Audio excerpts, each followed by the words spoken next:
Bom dia, boa tarde, boa noite, sejam bem-vindos a mais um vídeo aqui no canal.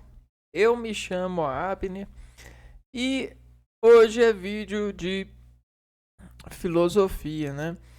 Nós estamos passeando e cumprimentando os filósofos do período considerado moderno, né? Aonde que a sociedade ela foi entendendo que unidos eles conseguiriam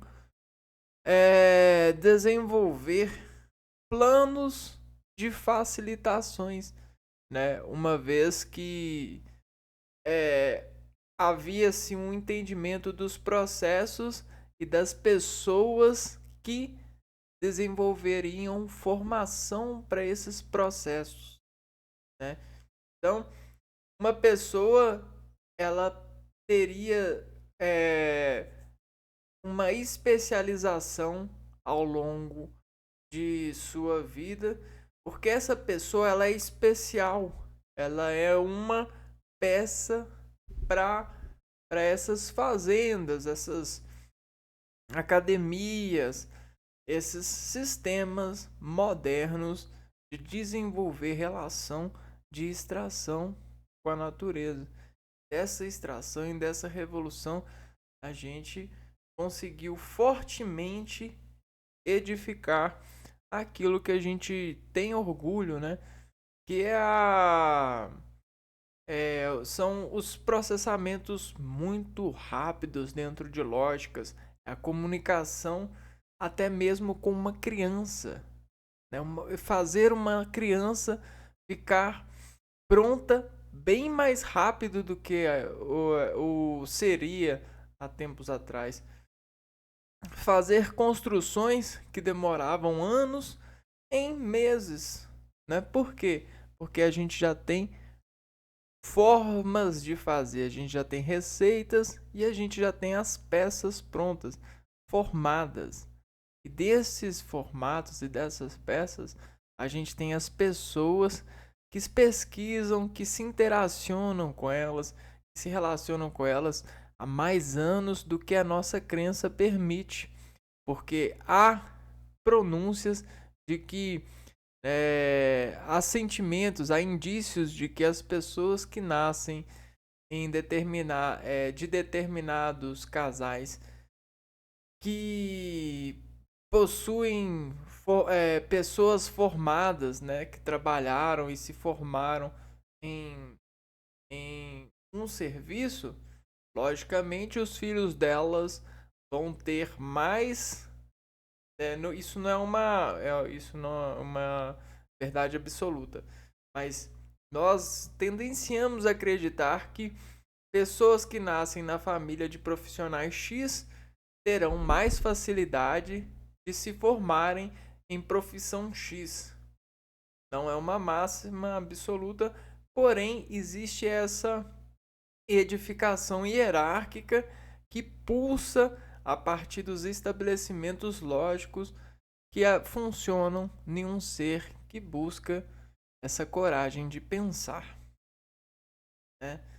Bom, por que coragem de pensar? Porque na escola, nesses ensinos médios e segundo grau e aquilo, acolá, você é ensinado a pensar dentro de caixas de padrões de pensamento, de padrões raciocínios. Existe um limite para o seu pensamento se provar saber pensar dentro desse edifício de pessoas em agências de desenvolver informação, né? Então na escola você não vai ser alguém que pensa com autoridade e estímulos próprios. Na verdade, isso é uma tarefa muito difícil que as pessoas levam a vida inteira para tentar fazer. Você conseguir abandonar esses ringues, essas autoridades de concentração lógica para um plano de anotações arquivadas com sentidos já desenvolvidos por um estabelecimento de adestramento de limitações de pensamento, é muito difícil você sair desse universo, desse plano de fundamentar civilizações sociais, né? Porém, contudo, todavia, nós sempre soubemos que existe algo a mais, graças a camadas de contas, né? Eu acredito que em algum dado momento dessa pesquisa, dessa autoridade, foi necessário desenvolver um diálogo de poder com o que espera desse poder, né? Ou seja, a gente tem um poder superior que supervisiona tudo em montagem, em edifício e profissionalização, nessas separações de operações civis, de respeitar e conduzir os seres às suas essências dentro de instalações, obviamente.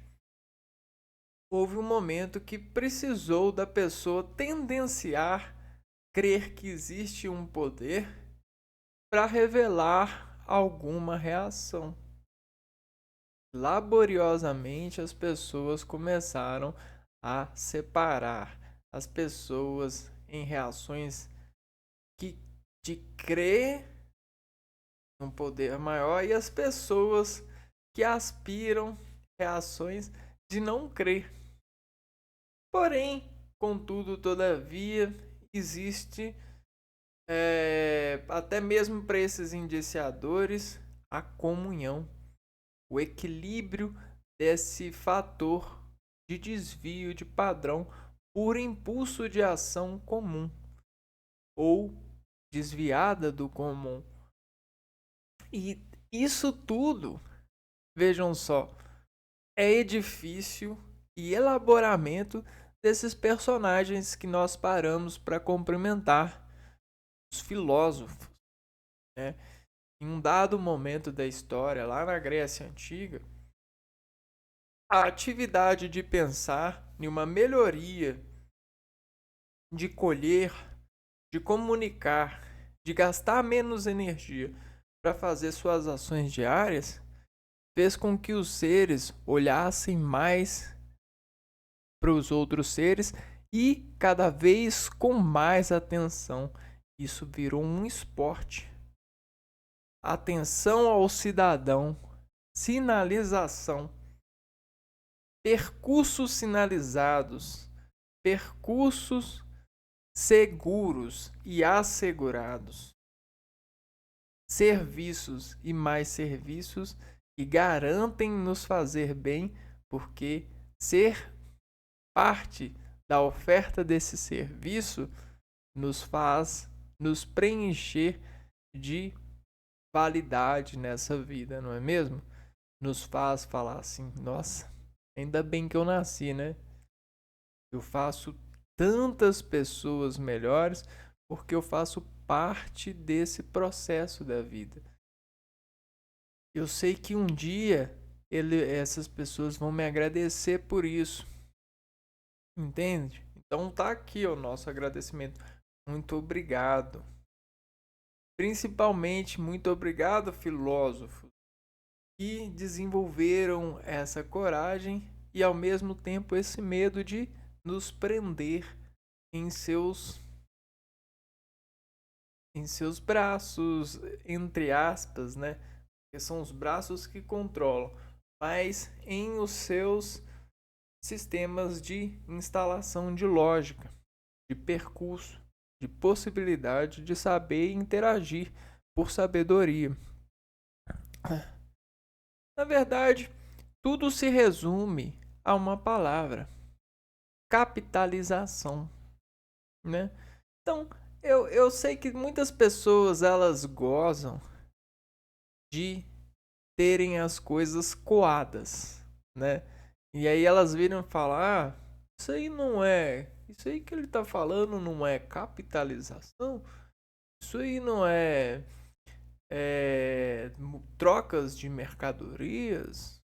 E aí se expressam elegantemente porque se acham mais férteis de felicidade, porque contém toda a formação tratada, uniformizada em um verbo de processo em muitos graus de equilíbrios e planos de processamento de relacionamentos com essas ações, já processadas há muito tempo.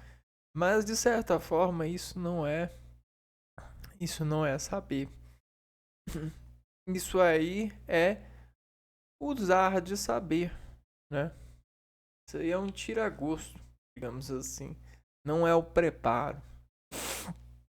E se a gente quer entender, quer completar, quer cumprimentar esse servidor, essa lógica, a gente não pode tratar as coisas assim, né? Quem pode tratar as coisas assim é quem não quer cumprimentar o filósofo como nós queremos, né?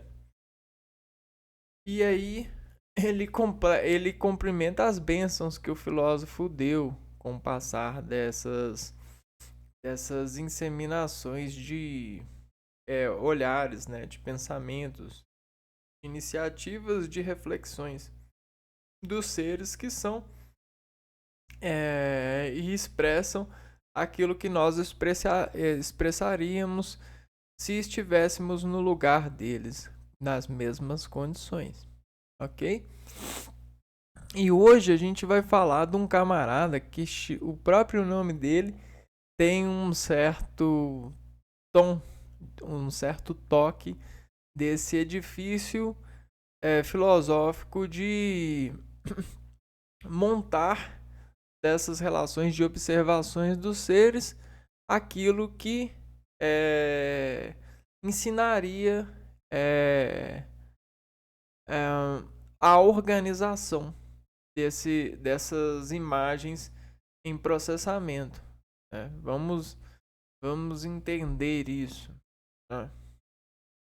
O nome do filósofo que a gente vai conversar hoje, cumprimentar hoje, é esse filósofo político francês chamado Montesquieu. Então, existe os Montesquieu. Bom. Primeira coisa é atender aí na sua versão de pensador, de processador de lógicas, que esse camarada aqui, ele é um personagem. Ele é um personagem para nós, né? E foi um personagem para a vida pública que ele levou. Por quê? Porque em um ser existe um universo de performance. Então, em um ser mora aquilo que a gente chama de organização estrutural de relacionamentos, que chama-se performance. Então existem pessoas nesse ser que se transformam em performance a outras pessoas. Por exemplo,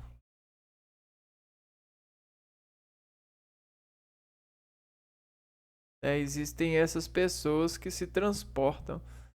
Se você abre o arquivo dele aqui, por exemplo, essa performance dele vai gerar um personagem assim, ó, quer ver, ó?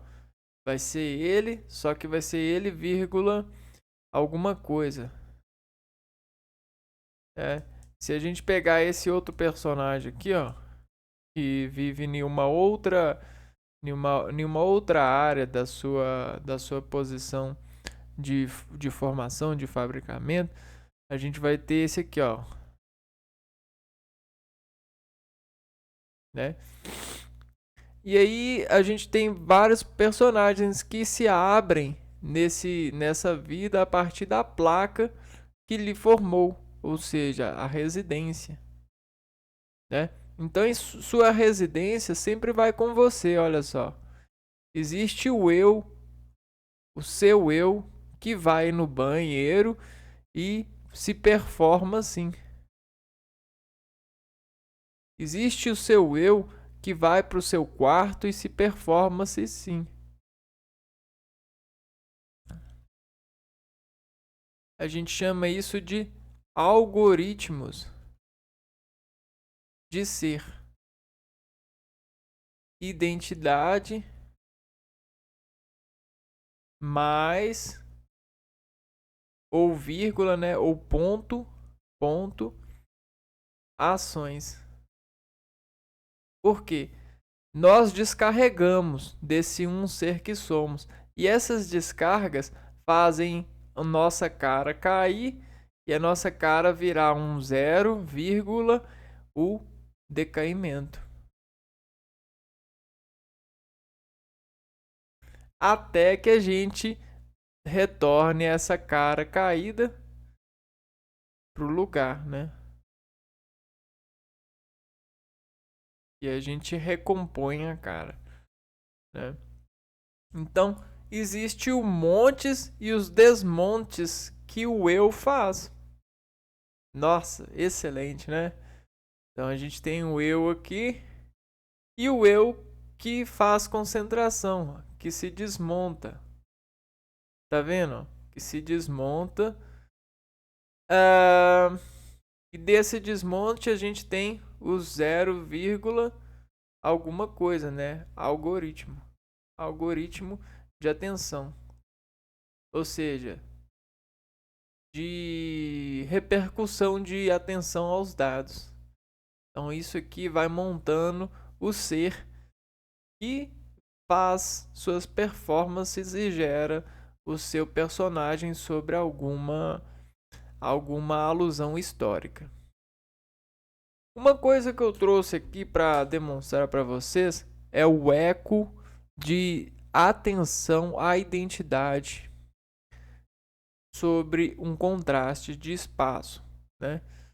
Então a gente tem o eco de nome. E esse eco de nome, ele consegue ter poder ou não ter poder, porque você consegue desenvolver contrações nesse campo. Então olha só, quando a gente tem quando a gente é apresentado para alguém, né? Esse alguém é em branco, né? Eu vou te apresentar para alguém. Aí você fala, opa, como ele é? Ah, ele é uma pessoa, ele é um ser humano, né? Então, opa, aí você já vai pintando assim, ó, um ser humano. Ah, e como ele é? Ele é alto ou ele é baixo? Ah, ele é mediano. Opa, então desse ser humano ele cai para isso daqui, ó. Aí ele vai só formando. Aí você vai, isso aqui vai ecoando e vai formando. Aí e ele é homem ou é mulher? Ele é homem. Então você já meio que coloca coisas aqui, né? Tipo, é homem, isso, aquilo, isso, aquilo. Então, isso quer dizer que você pinta eco a partir de um eco. Você pinta a partir de uma eco, né, conversa, narração, né, alimentação de dados, né, uma eco diálogo sobre sobre uma razão, né? A razão de conhecer alguém, conhecer algo. E aí você vai pintando e sempre você vai gerando uma resolução, ou seja, um gráfico de dados. Também um gráfico, né? É um meio gráfico de sua mente ver anteriormente aquilo que é dito, a partir da montagem dessas palavras naquilo que elas se referem em matéria. Quando a gente traça isso daqui, ó, olha só, o nome do personagem, Montesquieu. Quando a gente escuta uma vez Montesquieu, a gente precisa escutar várias vezes para ter uma segurança de carga, né? E a carga é mais ou menos você montar uma área que comporta em seu organismo essa sabedoria. Então você monta uma área e preenche ela com o nome, né? Só que se o nome for pequeno para essa área de importância que você deu, por exemplo, a gente coloca aqui, ó. Dependendo da pessoa que comunica com você, você gera uma importância para a revelação. Ou seja, você vai pintar essa revelação. Então você vai importar ela. Então, dependendo da pessoa que te diz, te contrata assim, olha, eu quero te falar sobre algo. O que que isso quer dizer? Quer dizer que ela está te contratando para você levar a seu organismo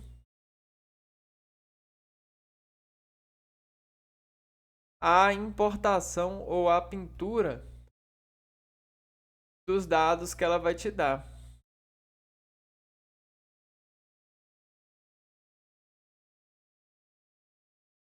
Então, quando ela contrata esse serviço, dependendo da pessoa, ela vai falar para você: eu quero uma chapa, eu quero um vetor, eu quero uma importância de x por y,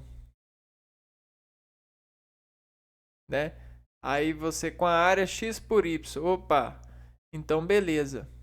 E dentro dessa importância, eu quero te falar que o Montesquieu é isso, isso, isso, isso, isso, isso, isso, isso, isso, isso. Aí o que que você vai fazer? Você vai pegar todos esses traços e vai juntar aqui, ó. Esse é o Montesquieu. Opa, tá vendo?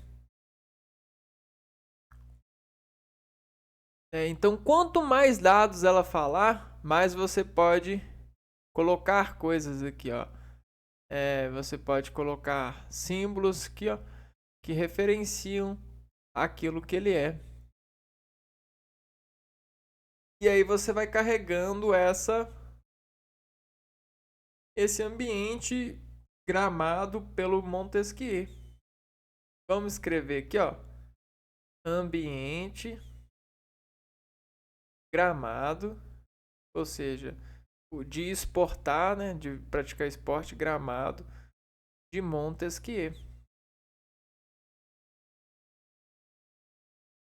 Perfeito, né?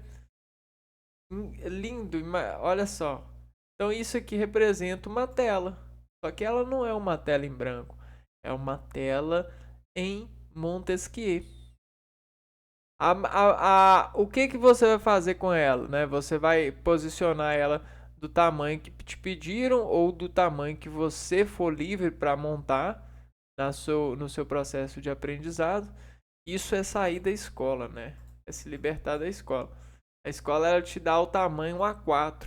E aí você pega e fala: não, eu vou pintar isso em uma tela super diferente. Olha só, eu vou pintar ela num bloco geométrico.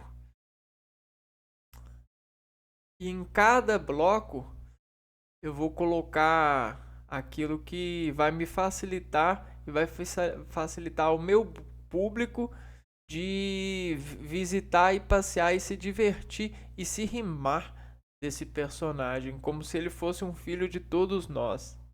Então, em cada feixe dessa peça existe um poder de contração que mostra para nós que Montesquieu não é só um gramado vestido com marcas, que ele é algo que é vivo porque ele transmite informações que são preciosas para a vida, porque ele foi um ser vivo que foi transportado sobre o ambiente acadêmico e da sua importação para aquilo que a gente chama de campo de concentração, né? Ou seja, campo de futebol, né? Digamos assim, campo de treino desse sentido filosófico, né? Porque para nascer uma criança filosófica, ela precisa de pais filósofos, não é mesmo? A gente não falou isso no começo do vídeo, que existe uma tendência que facilita a pessoa ser profissional de algo quando ela nasce numa família de pessoas já formadas, ou seja, de pais já formados, né? Então, quando a gente nasce num país, nosso país ele já tem informações, só que ele precisa de melhoras tecnológicas, ele precisa de novos agentes, novas tendências. Esse cara, o Montesquieu, ele é um personagem político francês, personagem muito importante que ajudou a sociedade francesa de alguma forma, errando ou acertando na política, porque a ajuda não é só acertar. Retirem isso da sua cabeça, porque isso não é ser humano e isso não é ser inteligente. Geralmente a gente erra muito mais do que acerta, né? E para saber que acertou mesmo, quanto mais a gente erra, mais certeza a gente tem que quando acerta. A gente sabe que acerta quando acerta, né? Porque a gente conhece o erro. Conhecer o erro é muito importante, porque esse verbo ele já foi um acerto. Só que se ele deixou de ser acerto, é porque a partir dele nasceu um acerto que é considerado maior. Então, vejam só o que é pensar, né? O que é montar. Vamos lá. Então esse aqui é o camarada que a gente vai cumprimentar hoje, né? O Montesquieu. Tá vendo? Ó? Como ele foi político, as pinturas que retratam ele são pinturas que mostram um perfil de um perfil bem bem em pé, bem imposto, né? Ele tem uma imposição é, muito clara na sua imagem, né? Não existe nenhum ângulo na sua posição, por exemplo. Você percebe que a cabeça dele está ó, bem alinhada. Percebe só, alinhamento. Então, quando a pessoa era retratada, existe esse alinhamento aqui, ó, que é muito importante. Percebam só. Tá vendo como existe esse alinhamento? Isso é postura, isso é glorioso, né? É uma imagem gloriosa.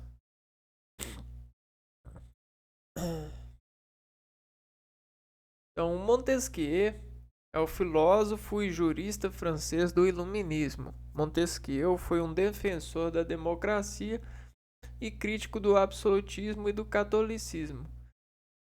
O que seria defender a democracia, né? Porque havia uma sociedade é,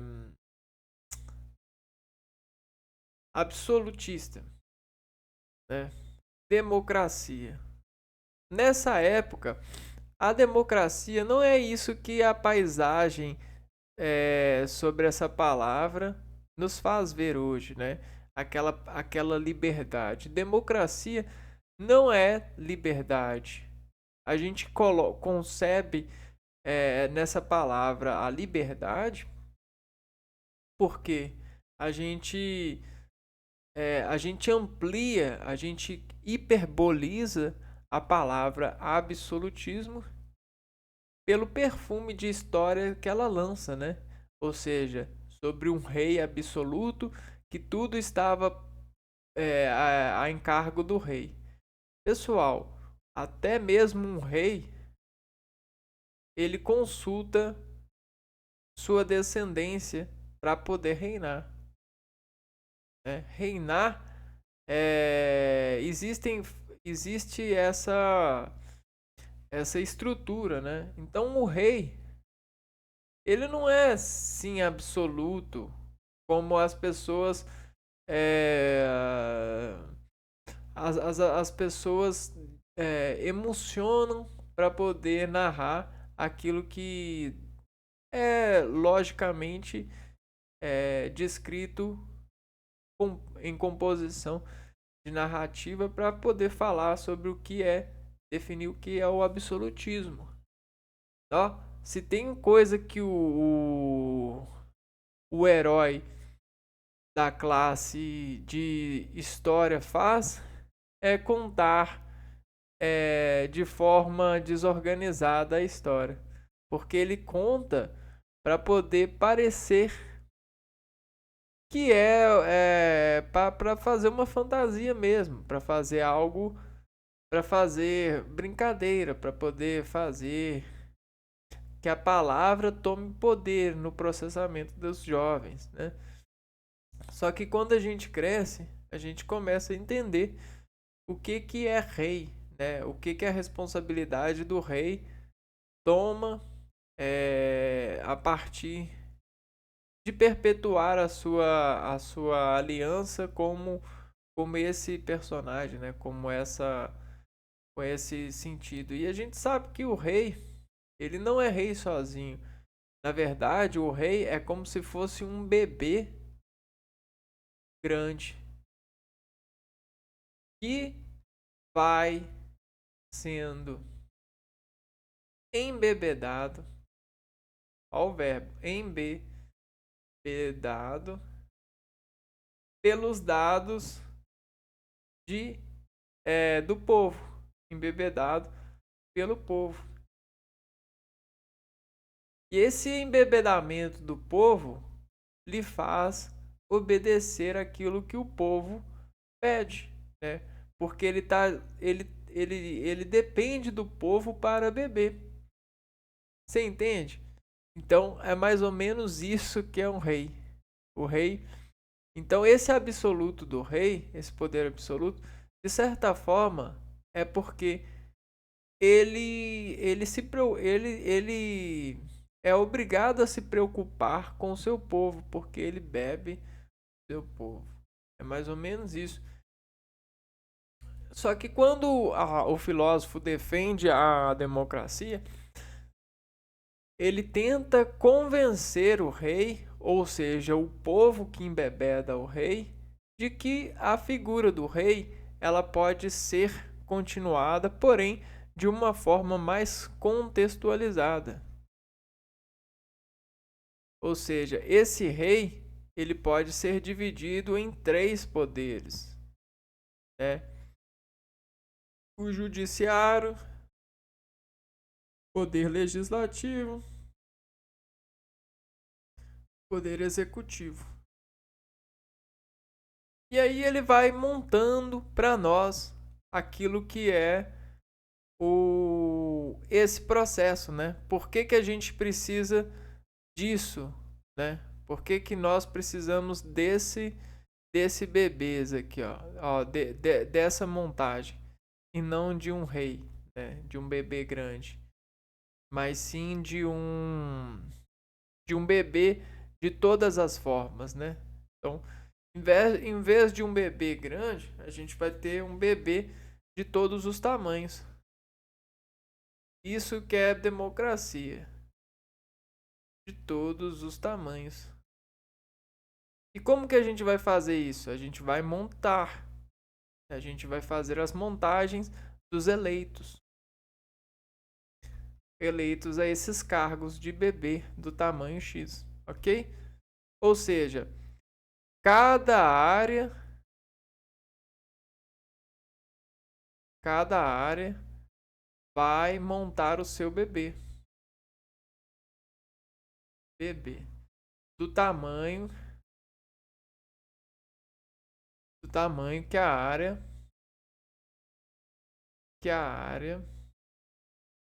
democratificar, né? Que a área exigir. Ou seja, a área é a ocupação do povo, né? A área, ocupação do povo. Então é o povo que sabe desenvolver isso daqui, ó, pintar. É o povo que pinta, é o povo que monta, faz os montes desses eleitos, né? Já que é o povo que vai ocupar, ó. Aqui, ó. Imagina que esse gramado é feito pelo povo. E aí é o povo que sabe, né? Esse é o tamanho que é do bebê de uma área, né? Então a gente tem em todas as áreas a gente tem o eleito, né? Olha só o que é o eleito. Olha só o eleito. O eleito é isso aqui, ó. Esse é o eleito, né? Ele é uma escala que cuida disso, ó. Que sobe e desce sobre essa gente, né? Sobre esse algo em comum, sobre essa representatividade de processos. Então isso que é a proposição do Montesquieu, uma forma manobrada, né? Digamos assim.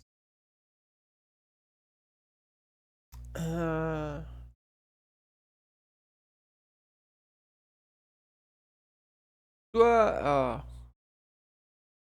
democracia e crítico do absolutismo e do catolicismo.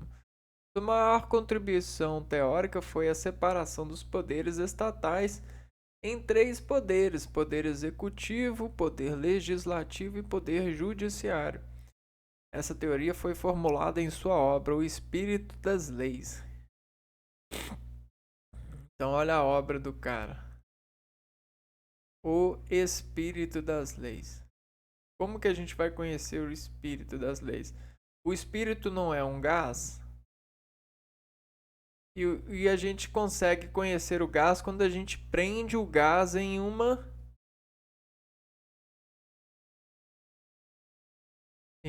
potência de prender, né?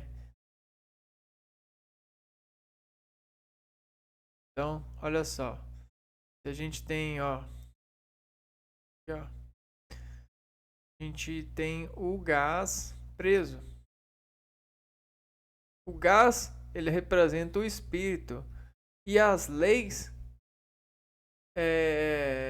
representam as formas de soltar esse gás, né?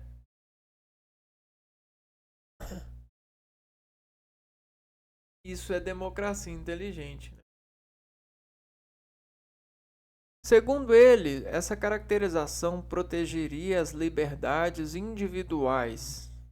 Ou seja, só alguém formado, né, na área X, que vive na área X, que foi eleito pela área X, consegue entender e criar formas para que os espíritos que convivam nessa área sejam livres, né? Porque, poxa, o camarada, os poderes estão aqui, né, ó.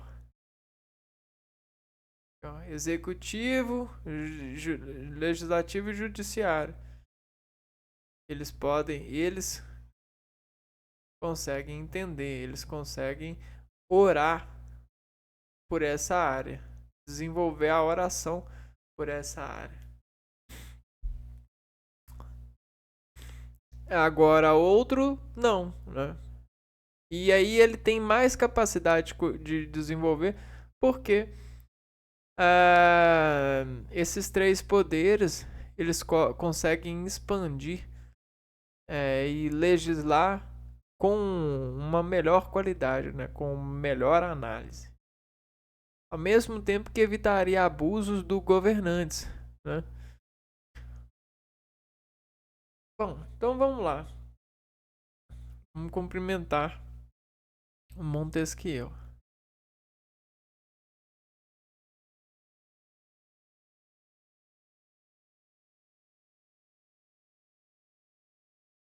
Montesquieu, ou Montesquieu, foi um dos mais importantes filósofos e pensadores do Iluminismo francês, ao lado de Voltaire e Rousseau, considerado um dos criadores da filosofia da história, sendo sua maior contribuição teórica a separação dos poderes estatais, sistematizados em três tipos: executivo, legislativo e judiciário.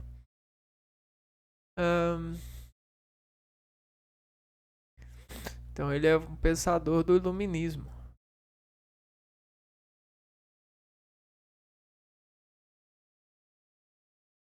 Ou seja, se a gente tem uma fonte de iluminação aqui, se a gente instala uma fonte de iluminação, ela de certa forma ela vai iluminar uma área, né? Ou seja, ela só vai dar conta de iluminar uma área. Ela não dá conta de iluminar tudo. Então, o iluminismo, ele parte desse princípio, ó, do princípio da luz de uma fonte por uma área que ocupa essa fonte, né? Então, a gente tem a fonte e a área descoberta pela fonte.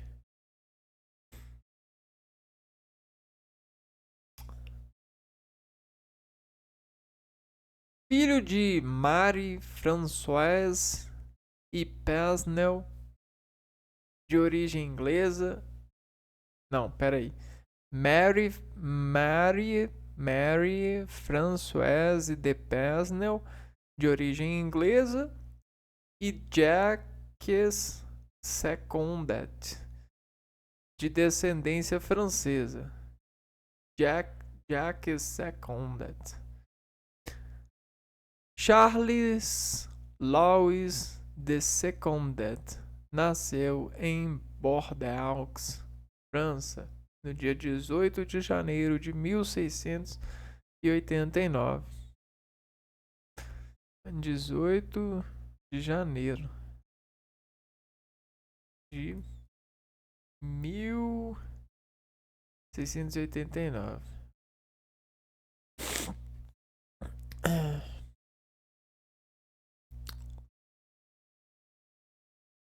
Ai, que isso que eu fiz?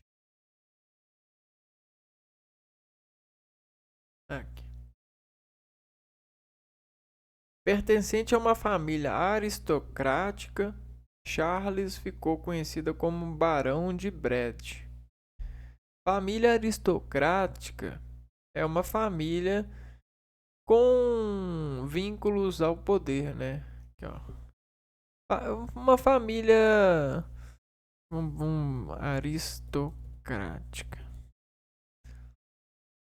Aristocrático é um adjetivo que pode ter vários significados. Característico da aristocracia, um sistema de governo onde o poder político é reservado à urna.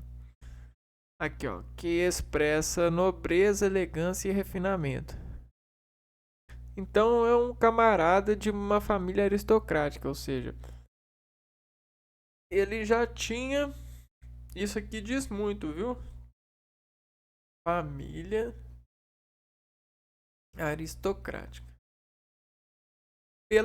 Por aquela tendência, principalmente nessa época de 1689, século 17, né?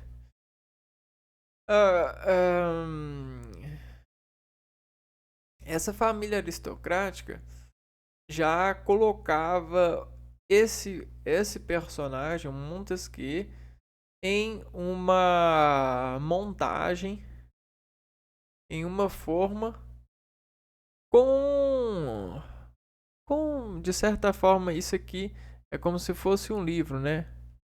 Olha só, aqui é os personagens dele e aqui são os arquivos, né?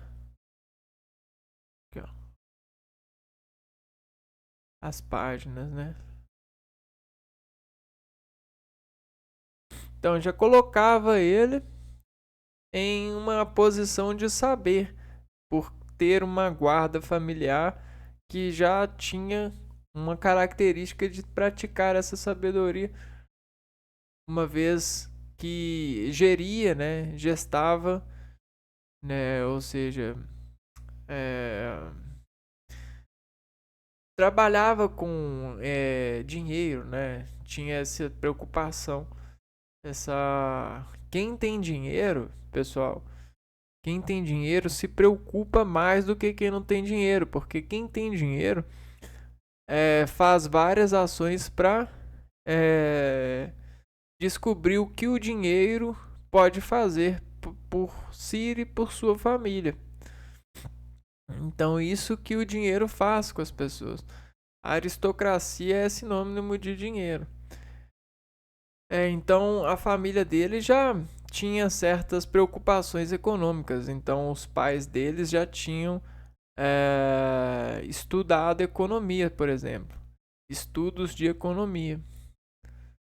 O que diferencia muito, principalmente na nossa sociedade moderna, né? Ou na nossa sociedade contemporânea hoje, que muitas pessoas elas nascem hoje, mas por família, por não ter estudos de economia na família, porque por não ter pessoas com aprimoramento econômico, com lojas, não conseguem se ascender e ficam parados ou à mercê de serem salvos pelo governo, né?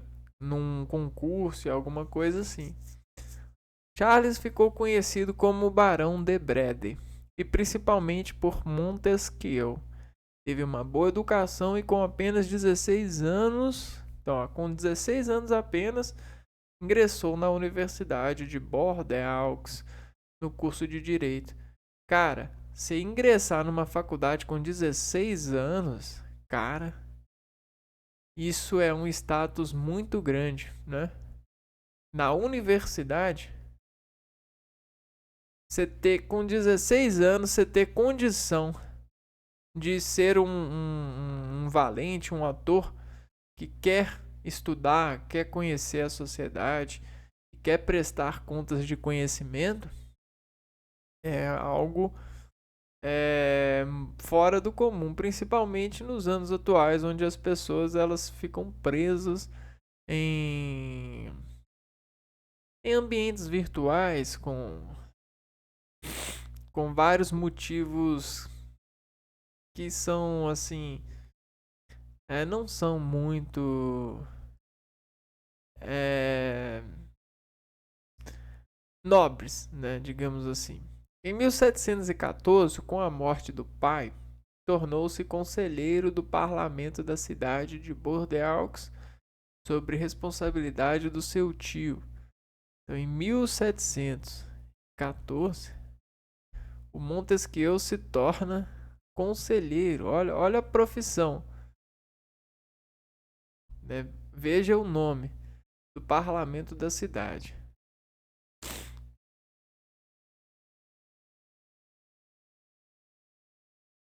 Isso aqui é muita coisa.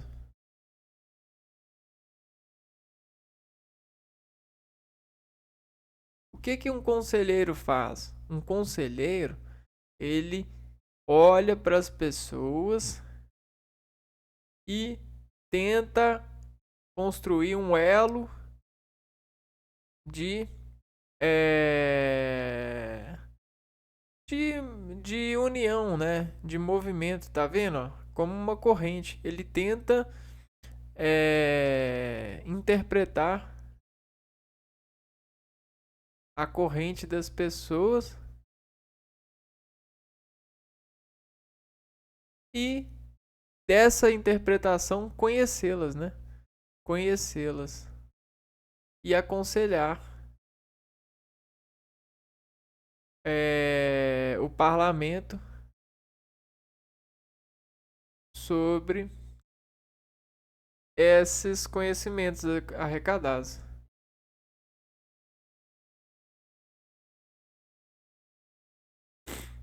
Pois ele consegue observar fenômenos desacorrentados. E quando a corrente não está no lugar certo, a hora não rende. Ou a hora passa despercebido, né? Pensando na ideia do iluminismo, a hora ela são os ponteiros e a iluminação vem da sabedoria das horas passando, né? Por todos nós.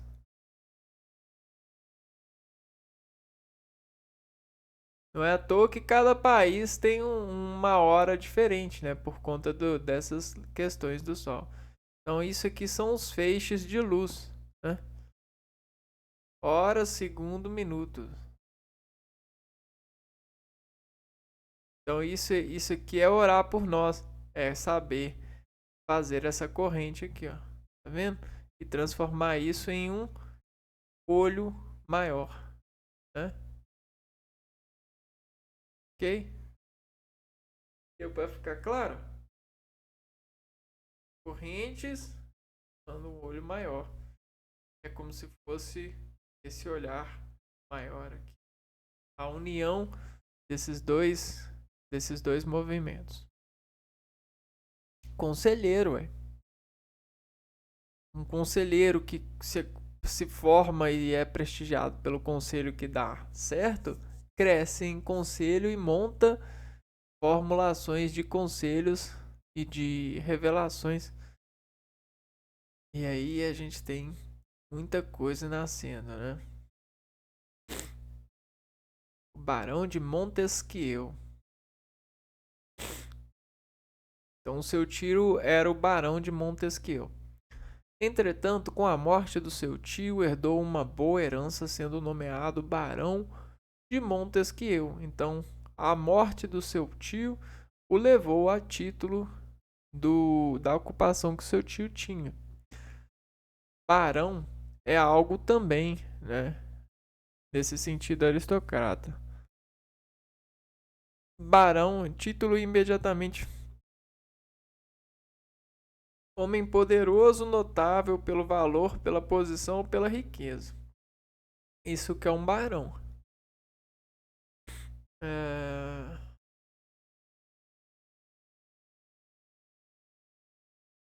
Aí, ó, Barão de Montesquieu. No qual passa da posição de conselheiro para assumir a presidência do parlamento de Bordeaux. A morte do seu tio, Barão Montesquieu, o traz ao cargo. Eleito. E de conselheiro passa a presidente do parlamento. Ó, presidente.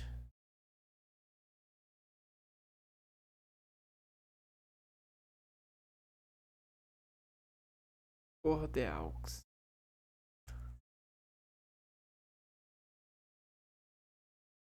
Então, o cara, ele preside. O que é presidente? Ele prevê acidentes. Isso é um presidente. Ele prevê acidentes. Só que a gente tem as vias públicas. E as vias públicas, meus amigos, elas não são vias de trânsito, elas até são, só que em análises de diversos conselheiros desse trânsito.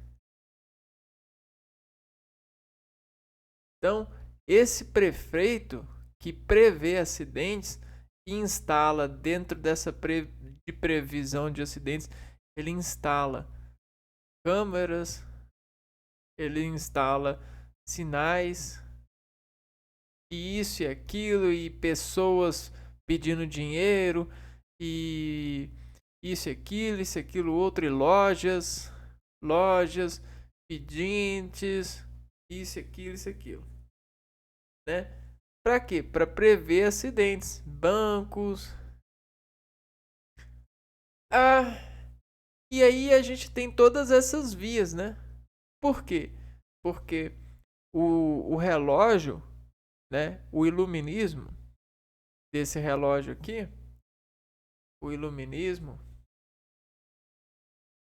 social, ele se transporta, ele se contenta, ele se previne de acidente a partir de lógicas contra acidente, né?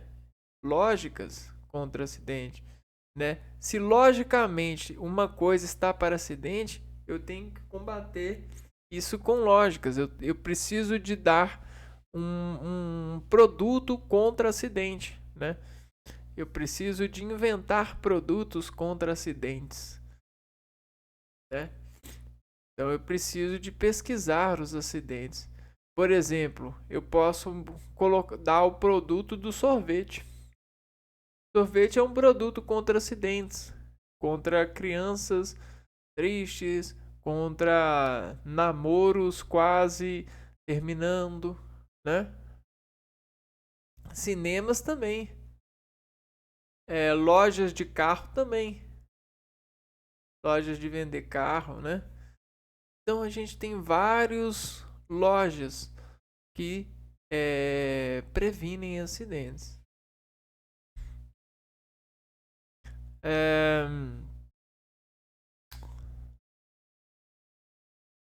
ó, e aí ele assumiu esse parlamento, a presidência desse parlamento, né? Pelos lamentos das pessoas. Em 1715, casou-se com a abastada protestante Jeanne de Lartigue, com quem teve 2 filhos. Em Paris, estudou na Academia Francesa, onde fazia parte dos grandes círculos intelectuais da cidade. Viajou pela Europa, expandindo seus conhecimentos e acrescentando à sua formação intelectual, segundo ele. Quando vou a um país, não examino se há boas leis, mas se as que lá existem são executadas, pois boas leis há por toda parte. Então, para ele, para o Montesquieu, a dificuldade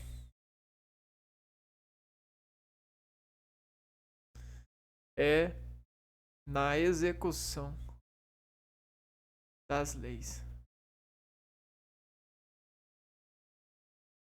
Essa que é a dificuldade, porque você ter uma forma de executar a lei sem atrapalhar outra pessoa, por exemplo, se a gente está numa via pública, né? Nós estamos aqui numa via pública, numa quadra, né?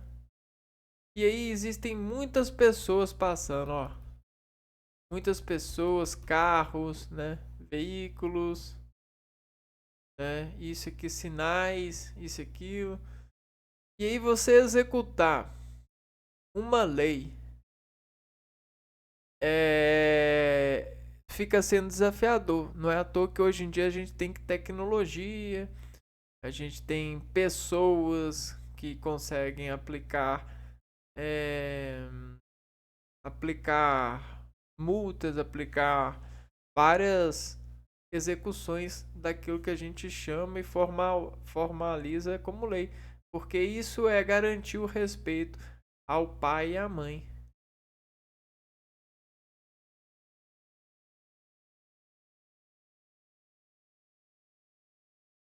E olha só, você gostaria de um irmão que te dedurasse para o pai e para a mãe? Não. Então, o prefeito ele quer que você goste dele, porque ele quer que você vota nele. Então, ele não quer que você saiba que ele te dedura pro pai e pra mãe. Só que ele te dedura de forma lógica, de forma da aplicação de leis. Entendeu?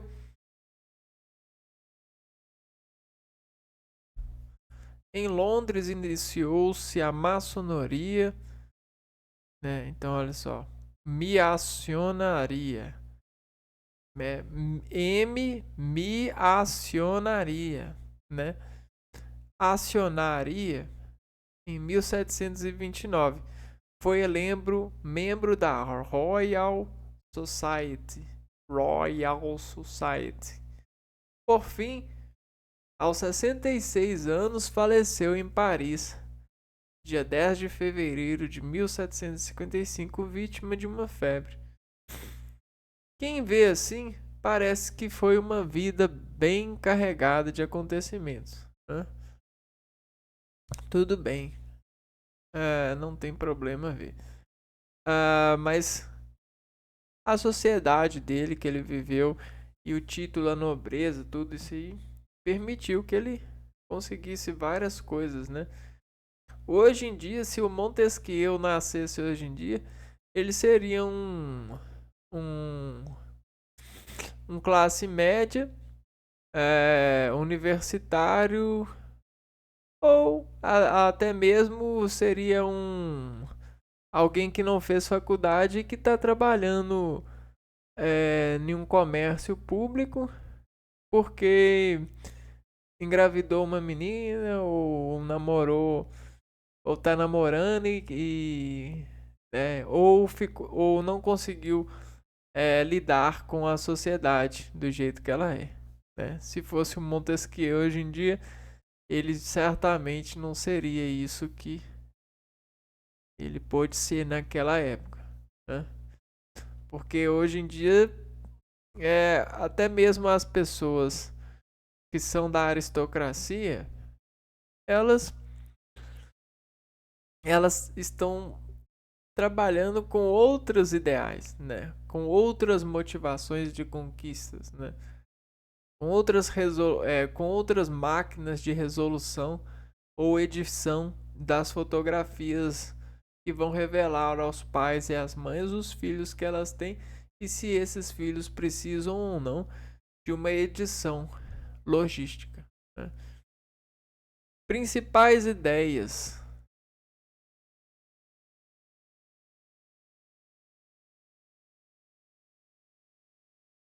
Foi um crítico do absolutismo e do catolicismo,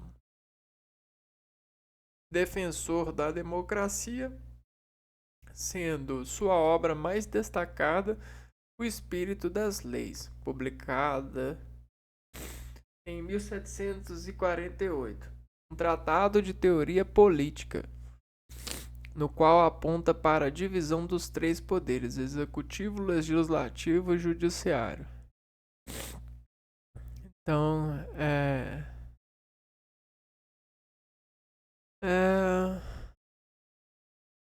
crítico do absolutismo e catolicismo.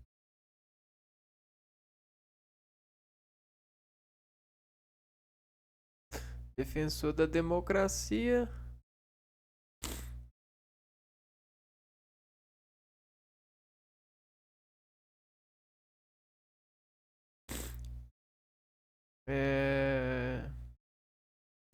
Ademais, criticou as autoridades políticas e religiosas, atitude muito comum no pensamento iluminista da época. É, é porque as autoridades, né? Vamos baixar um baixo aqui, ó. Vamos baixar isso aqui, ó. As autoridades, o que que acontece? As autoridades, elas colocam, elas levantam, né? Levantam formas que devem ser presas, né? Ou seja, ser presas, né? Só que o ser humano, ele não é preso a nada e ele odeia essa sensação de prisão. Então a autoridade, ela errou muito em tentar prender o ser, predestinar o ser a algo, porque o ser naturalmente ele já está predestinado a ser. Quando você fala isso, você só provoca uma sensação ruim. E a autoridade, ela tem muito erro sobre isso, né? E principalmente a religiosa, ela desenvolve formas em forma que já é, né? Então as coisas já são, né? Aí a religião, ela tenta revelar. Só que essa revelação, muitas vezes, se não for bem feita, se não for de uma certa forma boa, ela vai causar uma sensação muito ruim, pior do que se não tivesse feito, né? Informado. E aí as autoridades, elas erram muito, porque a crítica do Montesquieu, ela levanta isso, né? Ela levanta que essas autoridades, né, elas não detêm a forma correta. Essa forma não é a correta, né? Existem formas mais corretas a conhecer, e principalmente a forma que a pessoa vai desenvolver, ela é a mais correta, a que dá mais certo para ela. Então é mais ou menos isso. Vale destacar que o iluminismo foi um movimento cultural e intelectual europeu do século XVIII. Atualmente, essa obra é referência mundial para cientistas sociais e advogados. Então, não é à toa que ele é um personagem ainda ativo, né? Principais obras.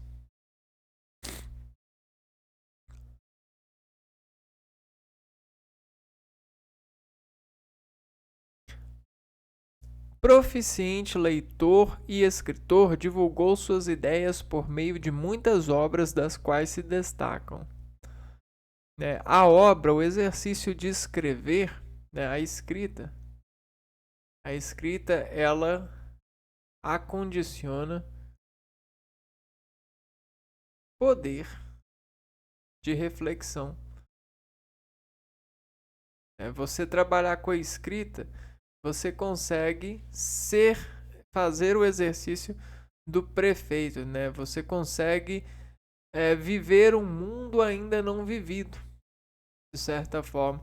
Quando você conhece a sociedade, quando você passa pela sociedade, você consegue plantar e fazer nascer coisas que ainda não aconteceram com a escrita. E é aqui mora a mágica de um prefeito, desse poder, né? E como ele foi prefeito, ele foi um conselheiro, ele trabalhou com esses dados, distanciando-se das outras pessoas da sociedade, mas ao mesmo tempo perto, porque investigava elas, né? Ele escreveu cartas persas, considerações sobre as causas da grandeza dos romanos e de sua decadência. Essas cartas persas, de certa forma, são informações de outras culturas que podem trazer revelações, relevâncias para a estruturação ou apresentação de soluções logísticas para os problemas da época. Considerações sobre as causas da grandeza. O que causa a grandeza? Quais são as considerações, né? o dos romanos, porque os romanos tinham esse lado de grandeza, e de sua decadência. Por que que Roma decaiu, né? Analisando Roma, a partir dessas considerações, Montesquieu ele buscou achar soluções a partir do seu trabalho, da sua forma de pensar. E o espírito das leis, que é a mais importante, que de certa forma revela que as leis, o espírito ele pode ser contido a partir de um sistema democrático que interfere nesse estado por área, né? Por fonte de área em domínio de poderes, né? Em divisões desses poderes. E por último, né? Se eu não me engano, a gente trabalha aqui com as frases e curiosidades depois.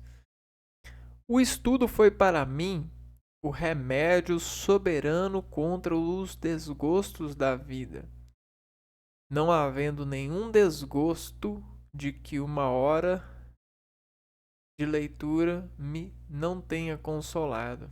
Então, os estudos serviram para consolar e remediar aquilo que havia de desgosto na vida do Montesquieu, né?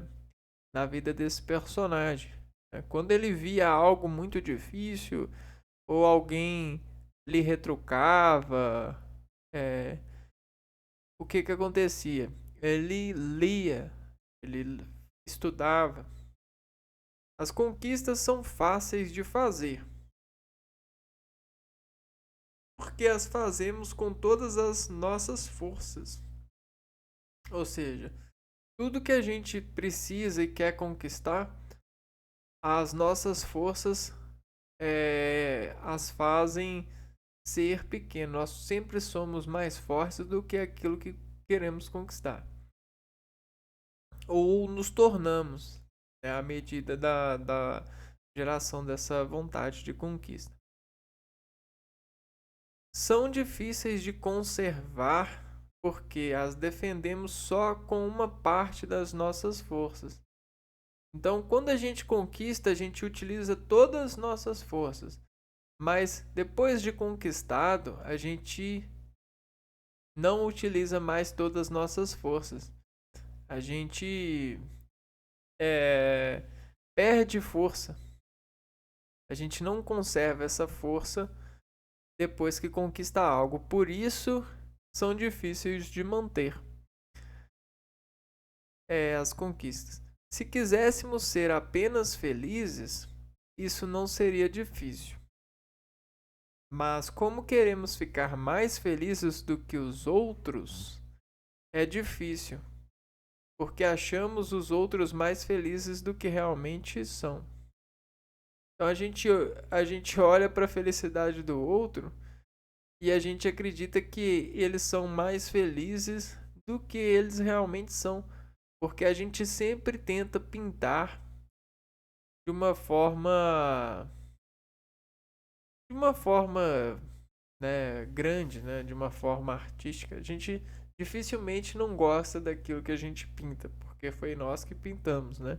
Então, quando a gente olha para o outro, a gente pega as perspectivas e pinta, né? E como a gente está pegando a felicidade do outro para comparar, a felicidade do outro a gente vai pintar ela de forma bacana, né? A gente dificilmente vai achar que o outro é menos feliz ou é infeliz. As viagens dão uma grande abertura à mente. Saímos do círculo de preconceitos do próprio país e não nos sentimos dispostos a assumir aqueles dos estrangeiros. Aqui ele está falando que se a gente viaja, a gente precisa de abrir a mente, porque a gente tem predisposição a acreditar que os outros costumes, os costumes dos estrangeiros, é, não são lá, não são bons, né? A gente tem um preconceito. Mas isso tem mudado muito, né? A corrupção dos governantes quase sempre começa com a corrupção dos seus princípios. Então, antes de um governante praticar corrupção, ele pratica corrupção dos seus princípios. Né? Princípios, vamos tentar ver aqui, ó. O que são princípios?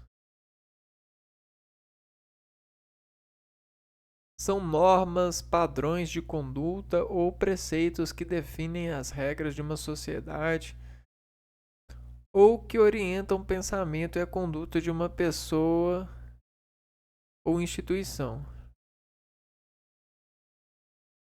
Então tem muitas pessoas que perdem o princípio quando chegam outras pessoas para discutir, para negociar. Então, é... então quando você observa um governante que se demonstra várias negociadores diferentes, isso geralmente não é inteligência, isso é uma corrupção. É um governo que é corrupto. Sempre vimos boas leis que fizeram com que uma pequena república crescesse, transformarem-se depois num peso para ela, depois de grande. Então o negócio é o seguinte: as leis elas podem até ser boas em pequenas, em áreas pequenas, né? Em proporções pequenas. Só que quando a sociedade cresce, existem modificações na lei. Você precisa de reestruturar a lei que servia para uma sociedade pequena.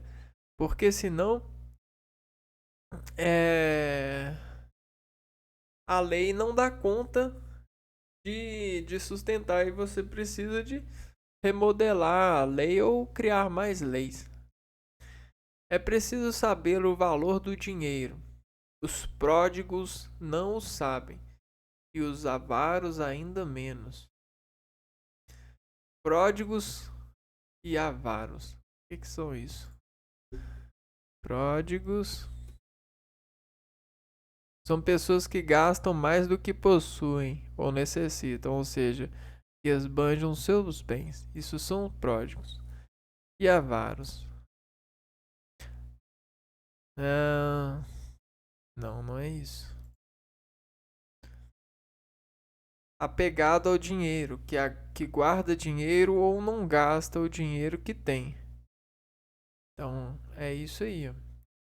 Os pródigos, aqueles que gastam, e os avaros que não gastam, não sabem o valor do dinheiro. Então, o dinheiro ele tem seu valor, só que ele se torna valoroso quando a pessoa sabe quando utilizar, né?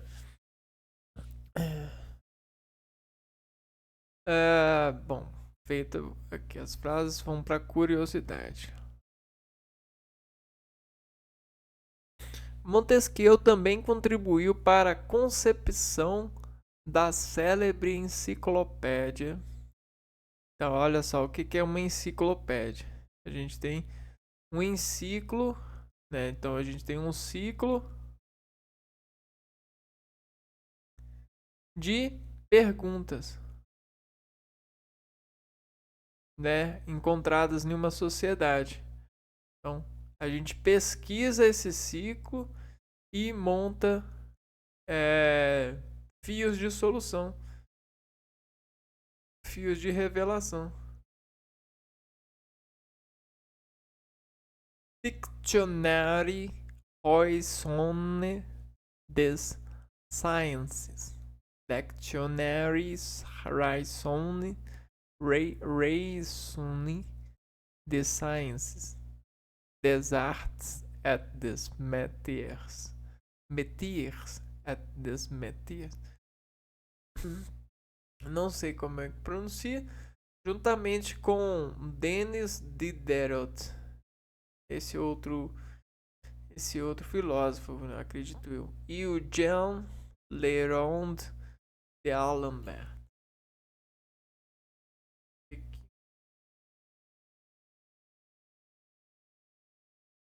Aí, ó. Denis Diderot. Filósofo e escritor francês notável durante.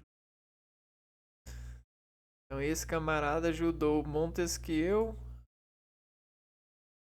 e o Jean Leronde d'Alembert também a escrever a enciclopédia.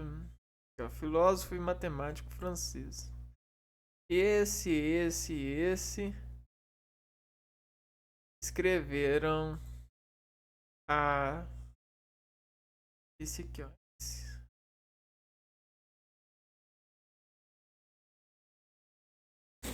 Enciclopédia ou dicionário?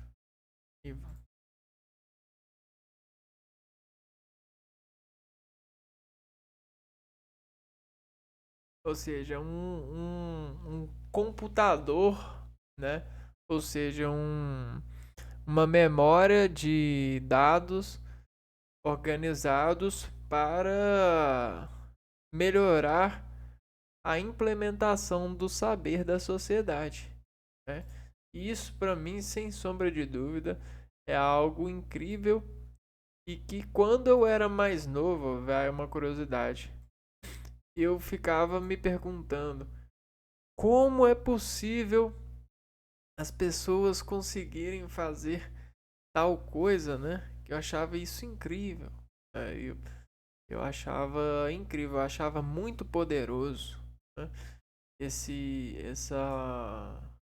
A pessoa, ela montar um livro que servisse para todo mundo, né? Todo mundo. Só que hoje esse poder tem se diluído com as facilitações que às vezes dificulta a gente a gostar, né? A gente a ter o capricho todo que a gente tinha de, de se preocupar desses conhecimentos, né? Ter essa importância. Por isso que um editor hoje em dia dificilmente vai ter qualidade de um editor antigamente. Por isso que um cineasta hoje em dia dificilmente vai ter a qualidade de um cineasta de antigamente. Porque hoje em dia as coisas são tão fáceis que as pessoas elas pedem e esperam aviamente que as coisas estejam prontas, né? E isso é um desrespeito, porque antigamente as pessoas reconheciam que para pedir alguma coisa tinha que ter cautela. E hoje em dia as pessoas não têm cautela, elas jogam tudo no poder da oferta e da demanda. Se você não consegue entregar, outra pessoa consegue, tchau. Então, as sociedades assim dão sustos na gente, colocam a gente em, em consultórios que a gente nunca pensou que visitaria, né? Consultórios preparados para essa porrada toda, né? Essas ofensas ao ser humano, né? O ser humano ofendendo o próprio ser humano, né? É é triste de certa forma, viu? Porque muitas pessoas estão lá preocupando em serem boas conselheiras, né? E a falar pro rei, o rei, calma aí, rei. Vamos formar vários reis de forma social. Vamos melhorar esses cuidados com as terras, isso e aquilo. E tem muitas pessoas que, né, mesmo hoje na contemporaneidade, estão fazendo as pessoas se matarem para tomarem o poder delas. E é isso. A gente vai ficando por aqui e se vê no próximo vídeo, cumprimentando um outro filósofo dessa modernidade. A gente fica aqui o nosso agradecimento ao Montesquieu e a gente se vê no próximo vídeo. Um abraço para vocês e fui!